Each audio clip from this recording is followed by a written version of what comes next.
Hoy por hoy Valencia, Cadena SER. El pasado viernes se presentó en la repartidora de Benimaclet un libro que nos ha llamado muchísimo la atención. El libro está escrito por Alexis Lara, sociólogo por la Universidad de Valencia. ¿Estás bien, Jessica? Bueno, lo intentaré. Se me oye de fondo, ¿no? Mía.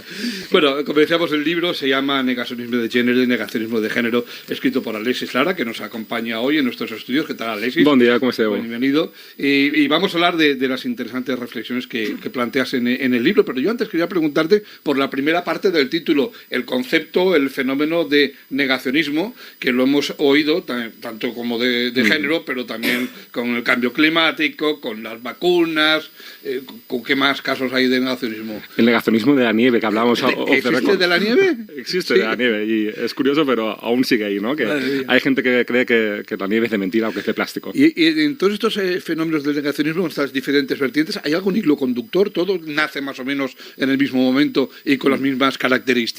Hay un hilo conductor y hay que diferenciar, digamos, que el negacionismo lo que realmente es la negación de una realidad empíricamente contrastable y demostrable tanto por las ciencias naturales como por las ciencias sociales. Esto es importante porque es la tesis, digamos, del libro.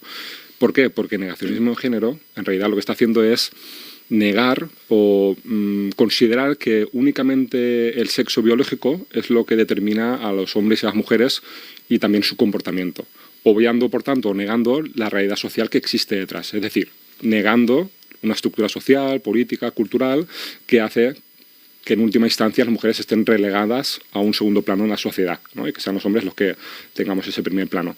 Entonces, lo que está negando el negacionismo de género, en última instancia, es el patriarcado, esa estructura histórica y demostrable, contrastable por las ciencias sociales que existe. Alexis, jo us parlaré en valencià, si puc, parlar, perquè la neu no ho sé, però els constipats existissin, Això no se niega, això no es pot negar. Però vaja, l'auge una miqueta d'este negacionisme, el situes també a la pandèmia, però cal recordar que el 2018 el moviment feminista va tindre una important empenta amb eixa onada. És també un moviment en contra d'aquest èxit més enllà de la pandèmia o està tot vinculat? El negacionisme de género en realitat és un negacionisme que sempre està latent, sempre està latent. Igual com el terraplanisme podríem dir que, bueno, sí, abans de Galileo Galilei, òbviament, el terraplanisme era mainstream, no? Però diguem que després apareix un negacionisme terraplanista que ja fa referència a aquest moment d'esclat institucional, polític, mediàtic que parlen en el llibre. A més, la reacció antifeminista, diguem que és un moviment que, com bé dius, apareix amb més auge, amb més vehemència, sempre en els avanços socials conquerits per les dones. Ho veiem, per exemple, en un repàs històric en els sufragistes, quan demanaven el dret femení, ho veiem també amb els avanços de 2004 a 2010, amb els governs que lluitaven contra la violència de gènere, que milloraven els drets sexuals i reproductius de les dones a través de l'avortament, i ho veiem també, com bé dius, Jessica, ara, no? En 2017, en aquesta última onada de feminisme que reivindicava ampliació de drets per a les dones. És un moviment reaccionario. Claro, es que desde esta última oleada a la que hacemos referencia, no hay que irse muy lejos en el tiempo para aquellos momentos, en la época de la dictadura franquista, que una mujer, por ejemplo, no podía tener una cuenta bancaria sin la autorización de su marido. Quiere decir que todo ha ido muy deprisa y el negacionismo, desgraciadamente, ha tenido muchas oportunidades para reivindicarse, ¿no? Ahí es una de las tesis también que barajo en el libro y... Claro, en el franquismo hablamos de nacionalcatolicismo, ¿no? Y cómo durante tantos años, digamos que la mujer está relegada a un segundo plano de la sociedad, en gran parte por esa vértebra religiosa de la religión católica y sobre todo de los sectores más ultracatólicos, ¿no? Diríamos que ahí entran ya un sistema, un entramado mediático, también político, de lobbies negacionistas, que en última instancia lo que plantean es que la familia es única y exclusivamente posible si es una familia patriarcal, es decir, de un hombre con una mujer e hijos, donde el hombre ocupa la posición predominante, la mujer está relegada al ámbito privado, digamos, de la esfera privada y niega, por tanto, la diversidad familiar, que un hombre pueda estar con un hombre, que una mujer pueda estar con una mujer, que una mujer pueda estar sola y tener hijos perfectamente. Eso es lo que está negando ese digamos, movimiento reaccionario que está muy atravesado, como digo, por la cuestión religiosa incluso. I que compta ara amb les xarxes, amb els streamers, amb els youtubers, no? Perquè cal tant aquest missatge. Sí, i ahí m'agrada reivindicar sempre que no necessàriament les xarxes socials són dolentes, sinó que diríem que inclús abans, en la televisió, quan diguem que hi havia una audiència de masses, que la televisió emitia com a únic emissor i diguem que hi havia molta recepció, no? Ara veiem que l'audiència és de nínxols. És a dir, que a mi necessàriament, si no m'agrada el futbol, no tinc per què saber de futbol. O si no m'agrada la política, no tinc per què saber de política. Me clame directament del meu nínxol. Ara bé, les xarxes socials el que estan provocant en última instància també és precisament que les bambolles informatives no estiguin necessàriament connectades entre elles. Aleshores, jo puc escoltar i recrear-me en el negacionisme de gènere sense escoltar posicions feministes. Aleshores, se creen comunitats, no, digitals que són molt difícils d'explotar, són bombolles informatives molt difícils d'explotar i que retroalimenten aquest discurs a través de líders d'opinió, que ja no necessàriament són de ràdio o la televisió, són influencers. Amb milions de seguidors i seguidores, no? Efectivament. Ahí tenim un tio Blanco Hetero, que recorda el llibre, tenim Roma Gallardo, tenim totes les xifres que he remarcat allí també al llibre, de seguidors que tenen i que interaccionen moltíssima gent darrere, que després se tradueix també les xifres, no? Per dir una només. El Centro Reina Sofía, juntament amb la FAC Joventut, tau baròmetres anuals d'explicacions de l'estat de feminisme i de drets sexuals i reproductius de les dones. Quedeu-vos en esta dada. 1 de cada 4 joves, 1 de cada 4, pensa que el feminisme és un invent, que la violència de gènere, perdoneu, és un invent ideològic o directament no existís. Claro, jóvenes que se están informando en otros canales a los que estamos haciendo alusión, los que trabajamos en medios de comunicación de una manera mejor o peor, pero intentamos tener unos códigos de saber el mensaje que estás enviando y hacerlo con el cuidado que tienes que hacerlo, sin faltar a la verdad. Cada uno lo hará a su manera, ¿no? Pero en este ámbito, en el de las redes sociales, evidentemente ahí no hay nada. Ahí no hay nada que esté regulado. Sí que existe regulación. De hecho, el viernes presentamos el libro y una de las preguntas que le hicieron en público a la Cata de Rodinger, Rocío Vidal, que es pues la prologuista exacto del libro, una divulgadora científica con toda la repercusión que tiene también como influencia en redes sociales, le preguntaban, claro, ¿la moderación en redes sociales qué? ¿No?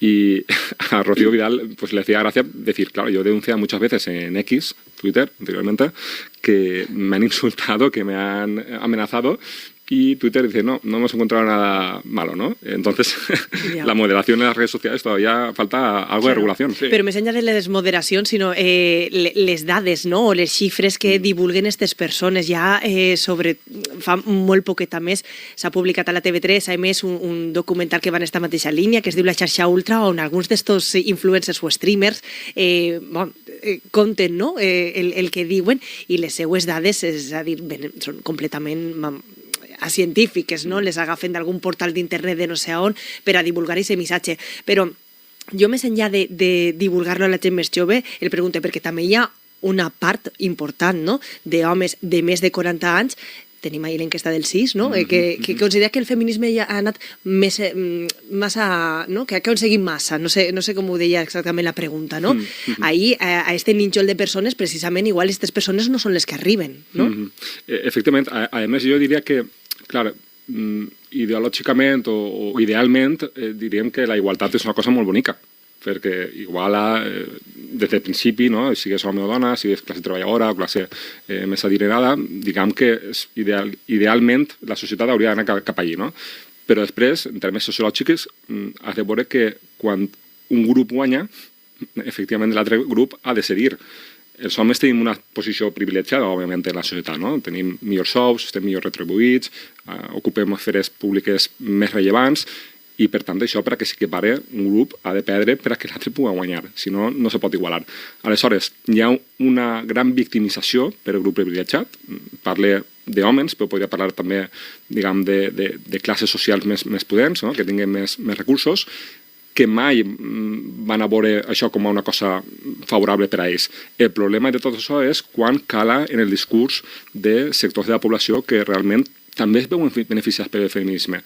Jo, si tinc un fill o una filla, vaig a tindre més drets que abans perquè tindré més permisos de paternitat. Això també és feminisme. No obstant, això no està arribant. Per què? Perquè hi ha una qüestió molt important, més enllà de falses, que és també l'agenda setting. És a dir, si el 0,081% dels casos de denúncies són falses, 0,081%.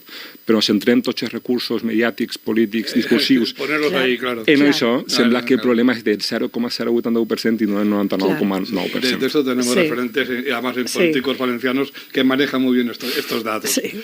A mi em fa molta gràcia, per dir-ho d'alguna manera, el recull que fas dels falsos mites, no? que circulen, no? Això de ni feminisme ni masclisme, igualtat, no?